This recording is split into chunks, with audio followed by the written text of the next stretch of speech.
Tuhan di tengah-tengah kami pada pagi hari ini. Urapan-Mu dan kuasa besar kami. Dan di tempat ini kami pun diberi kekuatan untuk melakukan apa yang Tuhan firman. Terima kasih Tuhan.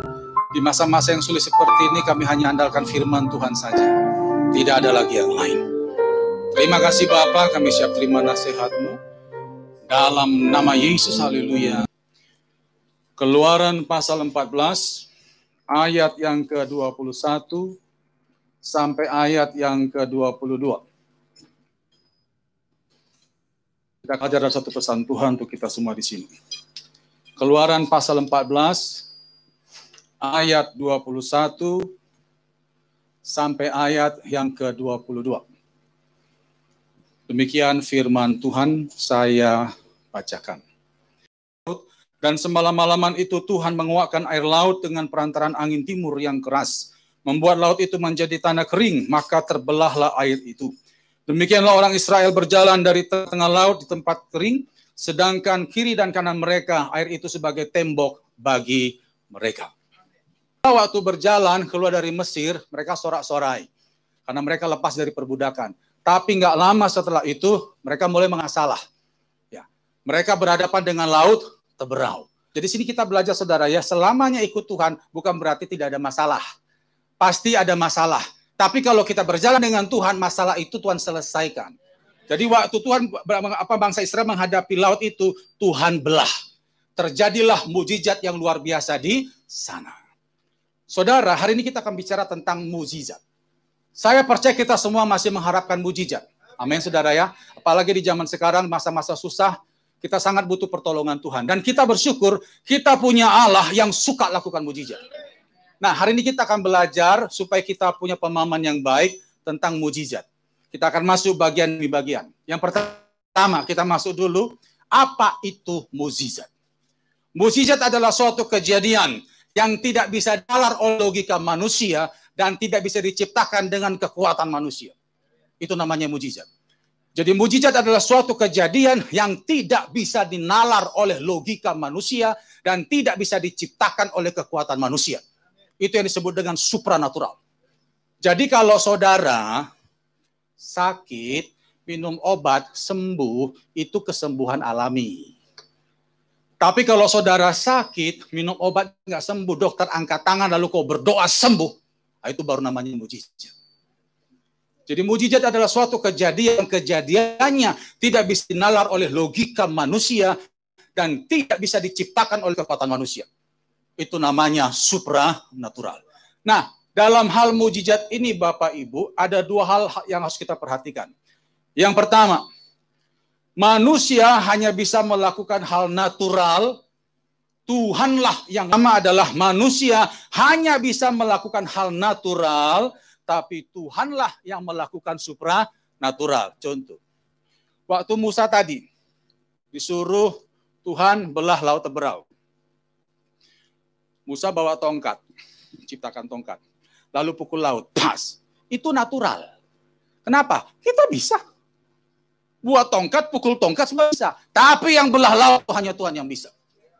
Jadi manusia hanya bisa lakukan hal natural, Tuhanlah yang supranatural. Itu hal pertama.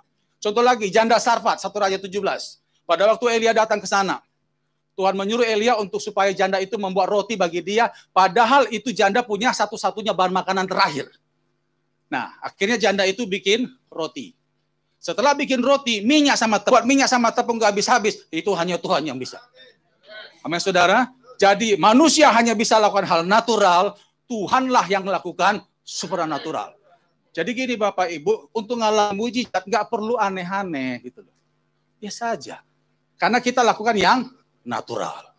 Yang mengerti katakan? Itu yang pertama. Yang kedua, tentang mujizat. Mujizat akan terjadi kalau Allah kerjasama dengan manusia.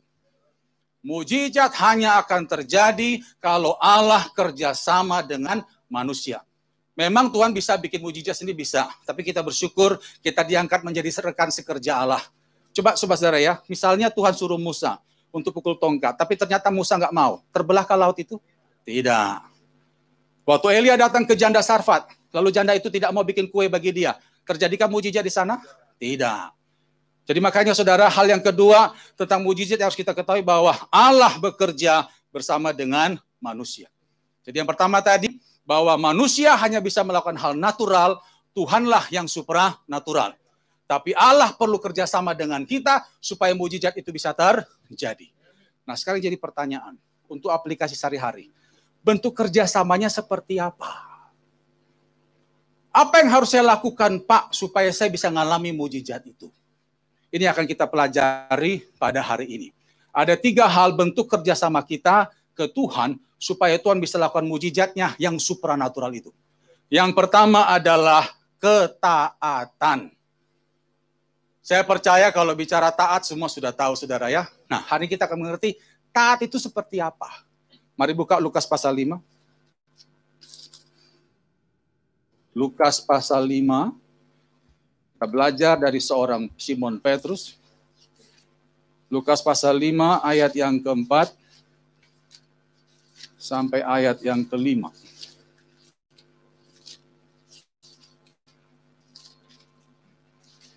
Dikatakan di sana, setelah selesai berbicara, ia berkata kepada Simon, bertolaklah ke tempat yang dalam dan tebarkanlah jalamu untuk menangkap ikan. Simon menjawab, Guru, telah sepanjang malam kami bekerja keras dan kami tidak menangkap apa-apa. Tetapi karena engkau menyuruhnya, itu dia. Tetapi karena engkau menyuruhnya, aku akan menebarkan jala juga. Setelah Tuhan ngajar orang banyak, lalu akhirnya dia suruh perahu Simon untuk tebarkan jala lebih dalam. Ya, karena memang Simon waktu itu nggak dapat ikan sama sekali. Lalu Simon bilang begini, Guru, sudah sepanjang malam kami susuri pantai ini, bahkan tempat yang kau suruh pun itu kami barusan dari sana.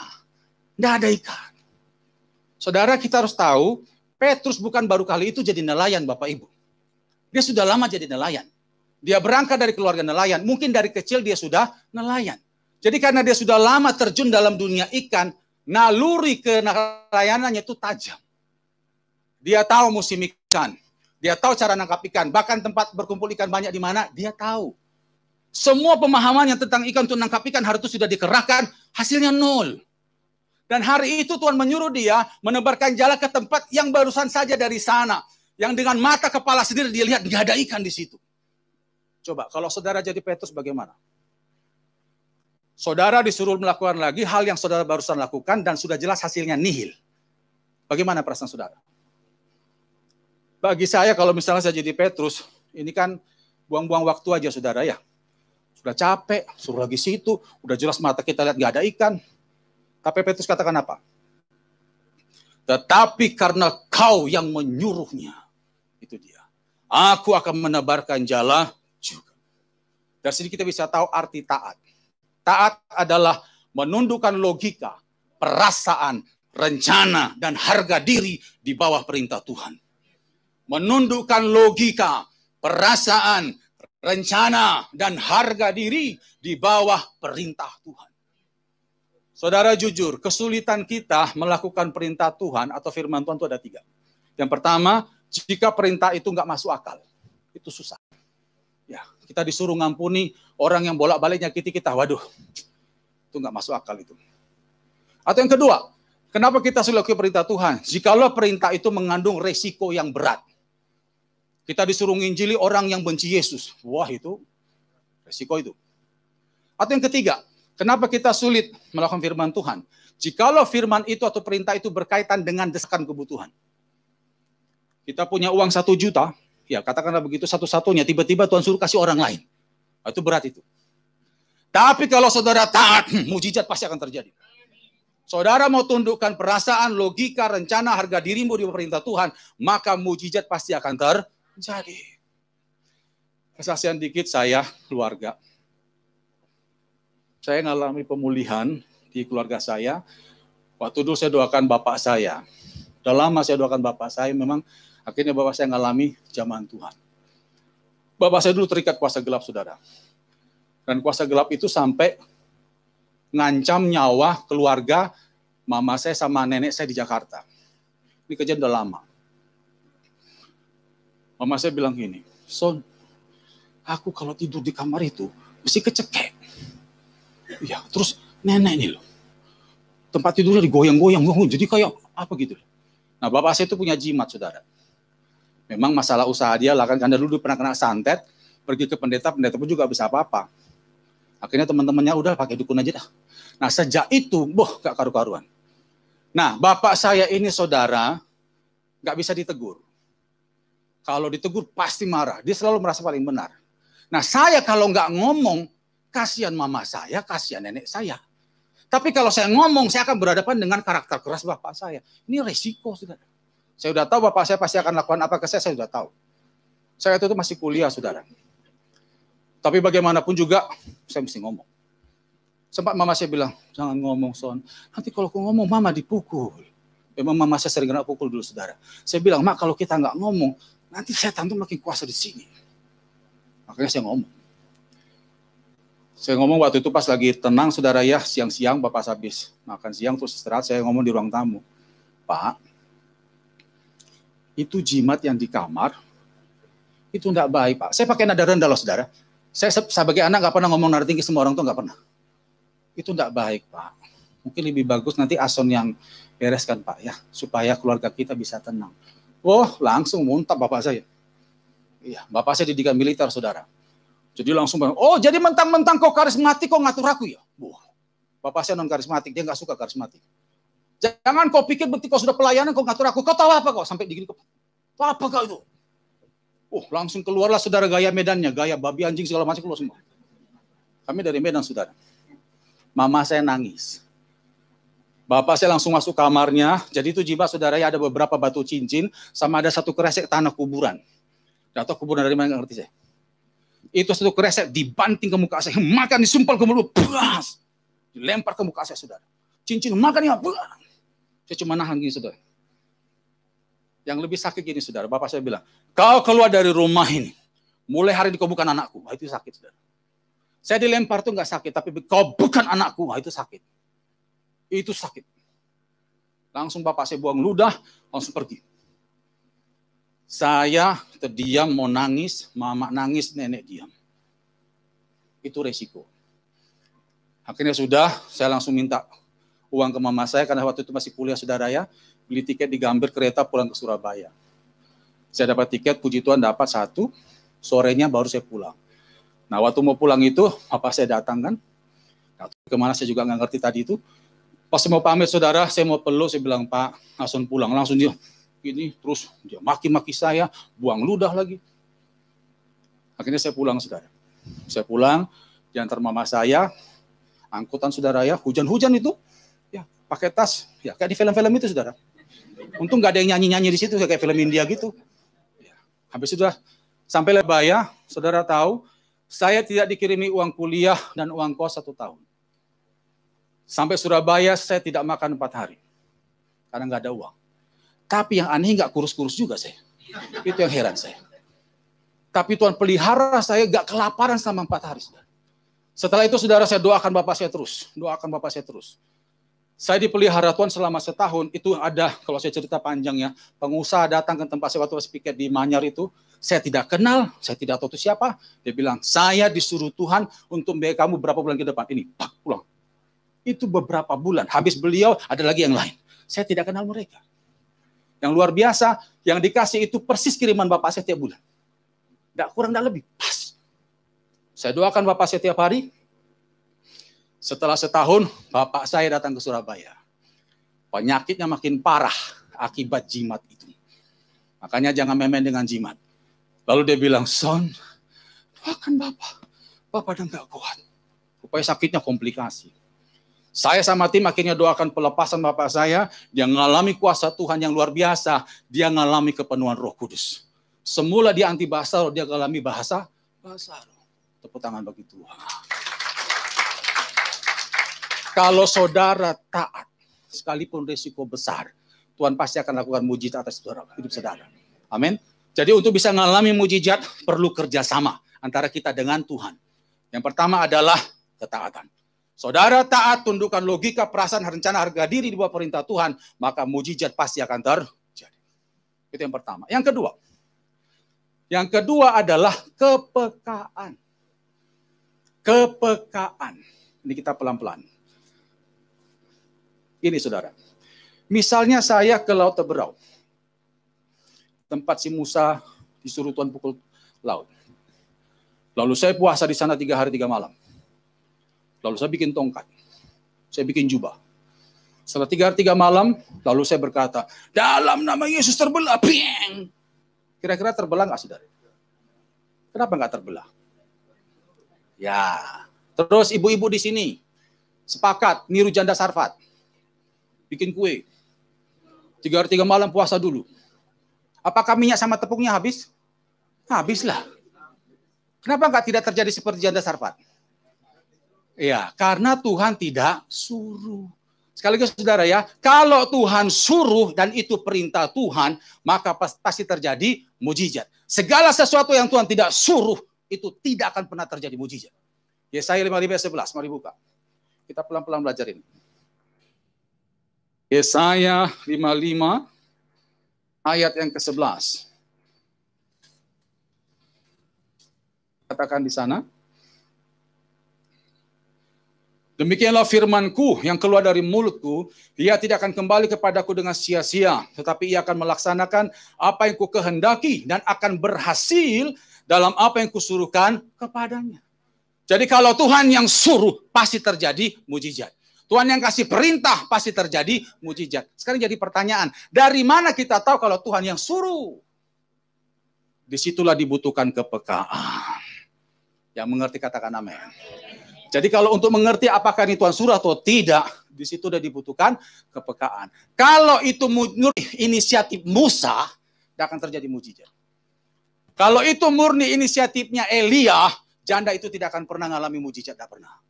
Jadi sekali lagi ya, mujizat itu akan terjadi kalau Tuhan perintahkan, Tuhan suruh. Dan untuk mengerti itu perlu kepekaan. Selanjutnya gini saudara, pelan-pelan. Perintah Tuhan itu ada 2. Ada perintah umum, ada perintah khusus. Perintah umum itu adalah firman Tuhan ini.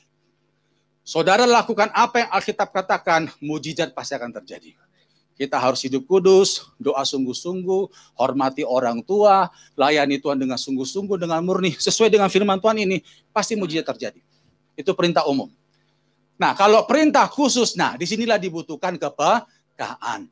Karena perintah khusus ini adalah gerakan Roh Kudus. Tidak sembarangan orang. Contoh, mari buka Markus pasal 16. Pelan-pelan kita pelajari. Markus pasal 16. Ayat yang ke-16.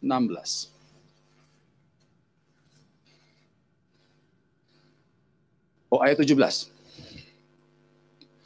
Markus 16, ayat 17 sampai 18.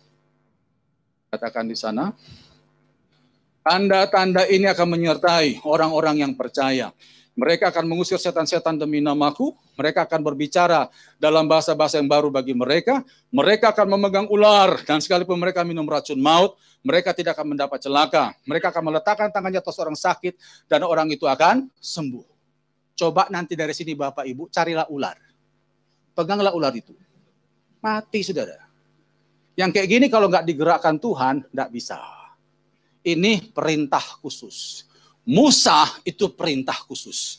Janda Sarfat itu perintah khusus. Disitulah dibutuhkan kepekaan. Amin saudara? Ya. Jadi kalau saudara bisa tangkap apa yang menjadi gerakan Tuhan, mujizat pasti akan terjadi. Contoh kasus saya punya teman almarhum Bapak Pendeta Stephen. Saya dengar kesaksian dulu tuh, waktu beliau masih hidup tuh luar biasa. Dia penginjilan di Kalimantan saudara. Jadi dia menangkan ada banyak suku pedalaman di sana. Dia bilang, Pak Nason, kalau kita masuk ke pedalaman itu, kita akan berhadapan dengan kepalanya dulu, kepala suku. Kalau kepala suku bisa dimenangkan, satu suku dimenangkan. Nah, dia cerita saudara ya, waktu itu saya lupa masuk pedalaman Kalimantan mana, terus akhirnya berjumpa dengan kepala sukunya ramah saudara ya, diajak makan. Nah, waktu ajak dimakan di rumah, Pak Stephen ini kan peka saudara ya, dia pendoa. Dia tahu makanan ini ada yang nggak bagus gitu loh. Ada sesuatu yang jahat di situ. Nah, cuman masalahnya kalau kita nggak makan, Injil nggak bisa masuk, saudara. Tapi kalau kita mau makan, ini ada sesuatu yang nggak baik di sana. Ya apa coba? Doa sudah. Tuhan, ya apa ya Tuhan? Roh Kudus bilang, makan saja. Udah makan sudah lahap. Makan. Habis makan, terus ngobrol sebentar di meja makan, terus lanjut di ruang tamu. Gitu. Dari makan sampai di ruang tamu itu ada sekitar 1 jam, saudara ya. Ngobrol-ngobrol gitu, terus kepala sukunya bilang gini, Papa habis makan tidak terasa apa-apa. Oh iya, ini baru terasa, mau ke toilet saya. Terus ke toilet, saudara. Akhirnya ke toilet sebentar, sudah selesai, terus ngobrol lagi, saudara. Terus kepala suku bilang gini, gitu toh. Maksudnya gitu toh gimana? Saudara tahu, kepala suku langsung sujud, saudara. Dia bilang, Pak maaf, kami biasanya ngetes orang. Kami kasih racun paling parah di situ. Sudah racun sama kekuatan ilmu hitam ditaruh di makanannya Pak Pendeta ini. Cuma keluar lewat pop. Dan tidak terjadi apa-apa. Sejak itu dibilang apa? Tuhanmu tuh luar biasa. Akhirnya saudara, satu keluarga itu besoknya dibaptis sama Pak Stefan ini. Nah, yang kayak gini-gini, kalau nggak perintah khusus, jangan coba-coba Bapak Ibu. Amin. Ya. Nah, kalau kita peka, kita bisa ngerti gerak-gerakan Tuhan, maka mujizat pasti akan terjadi. Nah, sekarang jadi pertanyaan, bagaimana untuk bisa peka? Bagaimana untuk bisa peka? Untuk bisa peka cuma satu Bapak Ibu. Saudara harus intim dengan Tuhan. Titik, cuma itu aja. Harus intim dengan Tuhan. Intim itu apa? Baca firman, doa, dan penyembahan. 3 harus ada. Gak cuma baca firman. Baca firman, doa, dan penyembahan. Buka Yesaya 50. Kita banyak buka ayat pagi ini, saudara ya, di pengajaran. Yesaya 50, ayat yang keempat.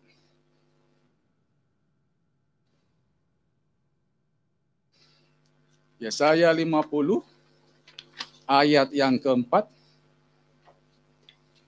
Dikatakan di sana, Tuhan Allah telah memberikan kepadaku lidah seorang murid, supaya dengan perkataan aku dapat memberi semangat baru kepada orang yang letih lesu setiap pagi. Perhatikan itu. Setiap pagi ia mempertajam pendengaranku untuk mendengar seperti seorang murid. Setiap pagi ia mempertajam. Kata mempertajam berarti dulu nggak begitu tajam, tapi karena sering dilakukan makin lama makin tajam. Jadi ini keintiman dengan Tuhan. Saudara kalau intim dengan Tuhan, saudara nggak usah cari-cari kepekaan. Dengan sendirinya kok pasti peka. Contoh, saya waktu kuliah dulu, tahun 95, ngambil uang kiriman orang tua. Kan di bank belum ada ATM waktu itu saya. Nah, di depan saya itu ada seorang bapak setor uang, 1 kresek. Saya lihat sendiri. Si mbaknya hitung uang segepok loh. Terus tiba-tiba gini dia. Kayaknya uang palsu ya. Terus diambil, terus diperiksa di sinar itu saudara ya. Betul loh. Pertanyaannya kenapa ibu itu bisa? Mbak itu bisa? Tiap hari. Dia tiap hari bersentuhan dengan uang asli. Jadi begitu dia terasa ada satu permukaan uang yang tidak seperti biasanya dia rasakan tiap hari itu, dia tahu ini palsu. Itu kenapa? Karena sering. Contoh lagi Bapak Ibu, supaya kita ngerti sesuatu yang sering itu membuat kepekaan. Bapak Ibu misalnya ya saudara, di depan saudara ada 3 gelas. Diisi Coca-Cola, Fanta, sama Sprite. Saudara bisa nggak dengan mata tertutup hanya mencicipi, membedakan, oh ini Fanta, Coca-Cola, sama Sprite. Bisa nggak kira-kira? Kenapa bisa? Bukan pernah minum, Bu. Sering minum. Ya. Kalau hanya pernah sekali tok, itu nggak bisa. Tapi karena saking seringnya, akhirnya apa? Karena air Fanta, Coca-Cola, Sprite itu sering bersentuhan dengan lidah kita, saking seringnya, tutup mata, tahu. Contoh lagi ibu-ibu yang suka masak, hobi masak. Perhatikanlah yang hobi masak, itu yang jago masak, ini masak. Ada makanan, dia cuma cicip, dia tahu kurang ini, bisa tahu. Kenapa? Karena saking seringnya itu loh, saudara. Jadi kalau saudara sering menyembah Tuhan, urapan Tuhan itu turun pada rohmu. Itu akan terus bersama dengan rohmu, terus menjamah rohmu tiap hari. Begitu kau rasakan ada sesuatu yang bukan dari Tuhan, akan terasa. Pasti. Saya yakin dan percaya anak Tuhan tidak gampang bisa ditipu, nggak gampang. Kalau dia intim dengan Tuhan. Saya kalau cerita ini, wah tim saya, pelayanan saya, kami banyak mengalami kuasa Tuhan bukan karena apa-apa. Kita cuma dekat dengan Tuhan saja. Saya punya abang, saudara kesaksian dikit. Jakarta, pendoa dia. Dia naik mobil, mau pulang ke rumah. Dia itu kan suka nyembah di mobil, saudara. Dia biasa lewati satu jalan memang yang ke rumahnya. Cuma saya tidak tahu jalan apa di Jakarta itu. Sambil nyembah, tiba-tiba ada rasa kok nggak senang lewat situ. Kayak penolakan kuat sekali. Dia tahu itu Tuhan. Cuma enggak ada penglihatan, nggak ada. Dia paham, udah kita nggak lewat situ, lewat tempat lain. Agak jauh pulang. Sampailah depan rumah, saudara ya. Istrinya dia sudah depan rumah. Nunggu dia kayak gini. Aduh, pulang. Abang saya begitu turun, ada apa kamu depan rumah? Aduh, syukurlah kamu udah bisa selamat pulang. Saudara tahu itu apa? Itu kejadian kerusuhan Mei itu loh, saudara. Tahun 99 itu. Di Jakarta itu loh. Kalaulah dia lewat jalan tuh, habis sudah pasti mati, saudara. Kita kan nggak tahu apa yang terjadi 1 kilometer depan. Kita nggak tahu. Tapi Tuhan tahu. Tepuk tangan bagi Tuhan. Jadi saudara, supaya kita bisa mengalami mujizat, yang pertama tadi adalah ketaatan, yang kedua adalah kepekaan. Dan kepekaan itu bukanlah hal yang sukar. Saudara intim dengan Tuhan, baca firman, doa, penyembahan, hidup kudus, dengan sendirinya sudah pasti peka, pasti. Amin. Itu yang kedua. Yang ketiga adalah melayani Tuhan. Simpel toh? Taat, peka, melayani Tuhan. Karena orang yang melayani Tuhan pasti disertai Tuhan. Buka dalam Matius pasal 28. Saya bersyukur kita punya Tuhan. Kalau kasih perintah nggak pernah aneh-aneh. Nggak pernah sulit, nggak pernah. Tapi hasilnya itu luar biasa. Matius 28 ayat 19 sampai 20. Matius 28 ayat 19 sampai 20. Karena itu pergilah, jadikanlah semua bangsa muridku, dan baptislah mereka dalam nama Bapa dan Anak dan Roh Kudus. Ini perintah untuk melayani Tuhan. Dan ajarlah mereka melakukan segala sesuatu yang telah kuperintahkan kepadamu, dan ketahuilah, perhatikan, aku menyertai kamu senantiasa sampai kepada akhir zaman. Kalau Tuhan beserta kita, mana mungkin kita nggak ngalami mujizat. Amin. Dan saya mau beritahu saudara ya, orang yang melayani Tuhan itu sangat dihormati oleh Tuhan.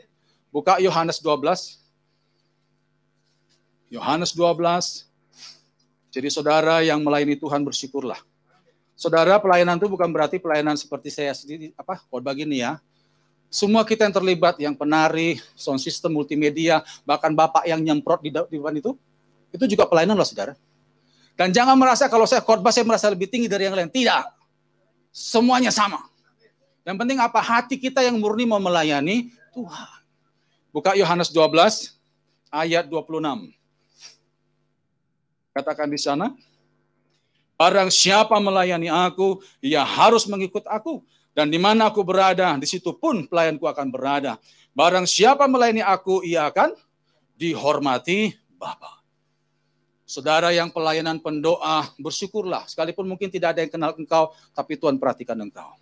Ada pelayanan mungkin yang nggak dilihat orang, Tuhan lihat kita. Dan saya percaya saudara ya, orang yang melayani Tuhan dengan sungguh-sungguh, perhatikanlah. Dia pasti akan dijaga Tuhan luar biasa. Pasti itu. Saya sudah ngalami sendiri, tim saya sudah ngalami. Nah, kesaksian dikit. Mama saya ini, dari Medan saudara ya, gereja Protestan, GPIB. Jadi, tidak ada penyembahan apa. Tapi mama saya itu kalau bicara jam doa, wah sungguh-sungguh kalah saya. Tiap hari itu dia berlutut tiap hari. Dan kalau pelayanan, dia selalu tepat waktu. Nah hari itu mama saya cerita. Jadi dia itu ada tugas untuk bikin persiapan perjamuan kudus. Kalau gereja GPIB, perjamuan kudus itu lebih, Bapak Ibu ya, persiapan itu lebih ketat gitu ya. Jadi karena rotinya itu roti yang dipotong. Bukan kayak roti kita sudah buatan pabrik. Jadi kalau ibadah jam 9, mama saya tuh setengah 8 sudah di sana, motong rotinya itu, roti tawar itu. Terus gelasnya majelis itu beda sendiri, itu perak saudara. Jadi itu wah persiapannya itu luar biasa lah. Mereka tuh memang sudah pengumuman 1 bulan sebelumnya, hari hanya tuh wah. Nah mama saya waktu itu tugas untuk persiapan itu. Mama saya ke gereja itu naik beca di Belawan. Ditunggu-tunggu beca nggak ada lewat. Biasanya ada becak nongkrong di depan rumah. Udah jalan waktu tuh. Waduh, kapan nih nyampenya ini? Tunggu-tunggu, waduh. Akhirnya mama saya bilang ini, wah ini kalau seperti ini terlambat, aku mesti jalan kaki ini.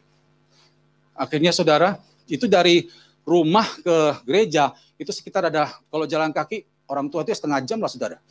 Lumayan itu. Akhirnya dia doa, Tuhan, tolong kuatkan kakiku Tuhan, aku mesti jalan kalau nggak terlambat. Nggak ada beca, angkutan pun nggak ada. Ya, kebetulan itu di perumahannya Pelabuhan Indonesia, saudara. Jadi jarang ada. Akhirnya sudah, habis doa, kunci pagar, kunci pintu, jalan. Baru berapa langkah di jalan, saudara, ada satu anak muda naik sepeda motor helm teropong. Hampiri mama saya. Tante mau ke gereja. Mama saya jawab, iya mau ke gereja. Ayo ikut saya, tak antar. Loh, kau juga mau ke gereja? Iya. Oh iya dah. Mama saya naik, saudara. Wah. Karena naik motor, nyampe cepat, saudara. Lebih cepat dari becak. Nah, cuman mama saya gini dalam hati. Ini siapa ya? Kan helm teropong, saudara. Cuma matanya tok. Cuma mama saya yang batin. Paling anak youth ini. Paling anak siang. Cuma gitu aja, saudara. Karena dia juga gak banyak ngomong. Sampailah di gereja. Karena sudah cepat, saudara ya. Sampai di gereja. Nah, terus turunlah mama saya. Tepuk pundak. Makasih nak ya. Tuhan berkati. Iya, hati-hati tante ya. Langsung hilang. Mama saya sampai, siapa itu orang tadi? Oh. Jujur saudara ya, itu GPIB Yope Belawan. Itu posisinya itu di pojok, saudara. Dan jalan buntu waktu itu. Jadi semua kendaraan mesti balik lagi. Dan ini bukan film Avenger, Bapak Ibu ya. Bukan. Jadi waktu mama saya, kemana itu orang? Langsung hilang. Masalahnya kan, mama saya kan gereja GPB kan nggak ngerti gitu-gitu, saudara. Lari-lari dia ke gereja. Dia cerita sama orang-orang gereja. Aku tadi ke gini. Orang gereja malah begini. Hati-hati loh tante, itu bisa penculik itu. Mama saya cerita ke saya bilang, Ma, itu malaikat Tuhan. Saudara, kalau kita melayani Tuhan sungguh-sungguh, pasukan sorga jaga kita. Tepuk tangan bagi Tuhan. Makanya saudara, Bapak Ibu dikasih Tuhan, jangan jadi pengangguran rohani. Amin. Sesuai talenta saudara, layanilah Tuhan. Itu kalau engkau ingin ngalami mujizat Tuhan. Jangan ngalami mujizat ada 3. Yang pertama adalah ketaatan. Yang kedua, kepekaan. Yang ketiga adalah melayani Tuhan. Kita masuk yang terakhir. Apa yang menghentikan mujizat itu? Apa yang membuat akhirnya Tuhan berhenti lakukan perkara besar dalam hidup kita? Saya cuma baca saja, saudara, ada 5. Ada 5 dosa yang membuat kita tidak lagi ngalami mujizat. Yang pertama adalah sombong. Jadi saudara perhatikan di Alkitab, banyak orang anak-anak Tuhan yang sudah diberkati, makin diberkati, akhirnya berkat itu berhenti. Kenapa? Yang pertama adalah sombong. Nanti bisa baca kisah Raja Uzia dalam 2 Tawarikh pasal 26. Dia setelah diberkati luar biasa, tinggi hati. Dan akhirnya apa? Kena kusta. Bermujizat hari itu. Yang kedua adalah mulai kompromi dengan dosa. Contohnya siapa? Raja Yosafat. Nanti bisa baca dalam 2 Tawarikh 18. Di sana, 2 Tawarikh 18. Yosafat itu dulu sering tanya Tuhan. Setelah dia punya besan Ahab, mulai tanya nabi palsu, Nabi Zedekiah. Dia tidak lagi ngikuti anjuran dari nasihat Nabi Mika. Nanti bisa baca di sana. Akhirnya apa? Tuhan marah di situ. Setelah Yosafat, akhirnya anaknya hancur. Nah itu. Terus yang ketiga adalah ketergantungan akan Tuhan mulai berkurang. Biasanya orang kalau sudah diberkati, jam doa mulai kendor. Hati-hati, saudara. Ketergantungan akan Tuhan mulai kurang. Contohnya siapa? Nanti bisa baca 2 Tawarikh 16 ayat 12. Itu Raja Asa. Raja Asa ini sudah diberkati luar biasa. Dia mulai kompromi dengan musuhnya, Raja Aram. Kirim barang-barang perkakas Tuhan ke sana. Sampai akhirnya apa? Begitu dia sakit, dia cuma mengandalkan dokternya. Tidak pernah mengandalkan Tuhan. Akhirnya dia mati dengan sakitnya. Padahal sebelumnya mujizat luar biasa. Ketergantungan akan Tuhan mulai berkurang. Lalu yang keempat, menggunakan otoritas untuk menindas. Biasa orang kalau sudah diberkati, karyawan satu mulai ribuan. Nah, kalau kita nggak jaga hati mulai aneh-aneh. Menggunakan otoritas untuk menindas. Contohnya siapa? Daud. Dia pakai otoritas untuk perkosa Batseba. Sejak itu saudara perhatikan nanti dalam 2 Samuel 11 pasal seterusnya hancur keluarga Daud, saudara. Dia pernah mengalami masa kelam gara-gara seperti itu. Padahal kurang apa Daud? Kuasanya luar biasa, kuasa Tuhan menyertai dia luar biasa. Tidak pernah kalah perang, tidak pernah. Tapi begitu dia gunakan otoritas untuk menindas, dia gunakan kekuatannya untuk membunuh Uria, situ baru kena. Biarlah itu dijauhkan daripada kita. Amin ya. Itu yang keempat. Yang kelima adalah keintiman dengan Tuhan berkurang. Nanti bisa baca kitab Wahyu pasal 2 ayat 1 sampai 5. Tuhan tegur jemaat Efesus. Kau memang melayani. Kau memang rajin. Tapi kasih mula-mula sudah undur darimu. Saudara, jangan sampai kasih Tuhan yang mula-mula, yang dulu pernah kita rasakan, dahsyat membuat kita digerakkan Tuhan, itu hilang. Hati-hati. Saya berdoa, saya berharap, biarlah jemaat semua di sini, 5 dosa ini dijauhkan daripada kita. Kesombongan, mulai kompromi dengan dosa, ketergantungan akan Tuhan mulai berkurang, menggunakan otoritas untuk menindas, keintiman dengan Tuhan mulai berkurang, itu dijauhkan daripada kita. Biarlah mulai hari ini kita taat. Mulai hari ini kita intim, supaya kita bisa peka. Dan mulai hari ini kita berfungsi bagi kerajaan Allah, kita melayani Tuhan. Kita tundukkan kepala. Dengan sikap doa, masing-masing datang pada Tuhan. Biarkan keyboard mengiringi lembut saat teduh kita sejenak. Jemaat ambil waktu saat teduh. Tundukkan kepala dan tutup mata. Pada waktu engkau tundukkan kepala dan tutup mata, di situ hanya engkau dan Tuhan yang ada. Tidak ada orang lain di sana, Bapak Ibu. Disitulah kita berurusan dengan Tuhan. Saya percaya kita semua datang kemari, masing-masing bawa beban, persoalan, dan kita butuh mujizat di sana. Karena kita tahu kita ini terbatas. Apalagi di masa pandemi, semua orang susah. Kalau bukan Tuhan, siapa lagi yang bisa tolong kita?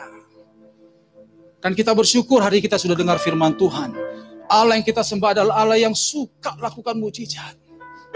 Tapi perlu kerjasamanya dengan kita. Tuhan ingin kita supaya taat, Bapak Ibu Saudara. Tundukkan logika, perasaan, rencana, harga diri di bawah firman Tuhan.